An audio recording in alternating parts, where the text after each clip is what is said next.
এই বিশ্বায়নের যুগে আমাদেরকে আর ছোট চিন্তা করা যাবে না, চিন্তা করতে হবে বড় বিস্তৃতভাবে সারা বিশ্বকে নিয়ে। বলছি শিক্ষা সম্পর্কে। আমাদের দেশে যে ছেলেটা 12 পড়েন অর্থাৎ মেট্রিকের পরে আয়ু পাশ করেন, অন্য দেশের একটা ছেলে ক্লাস 7-এ পড়েন, সমতুল্যমান। মানে 5 বছর আমাদের দেশের ছাত্ররা পড়েও ওই ক্লাস 7-এর বাচ্চার সঙ্গে তুলনা করলে 5 বছরের নিচে হওয়ার পরেও তাদের মেধা বা জ্ঞান একই। কিন্তু আমাদের দেশে তারপরেও দেখা যাচ্ছে এই সার্টিফিকেটকে প্রাধান্য দেওয়া হচ্ছে।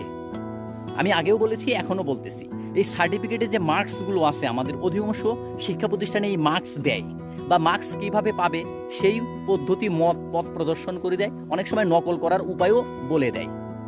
তাই সার্টিফিকেট থেকে কখনো মেধার পরিচয় হয় না, মেধা কখনো ছাঁচে তৈরি হয় না, মেধা কোনো ধরা বাঁধা নিয়মও মানে না।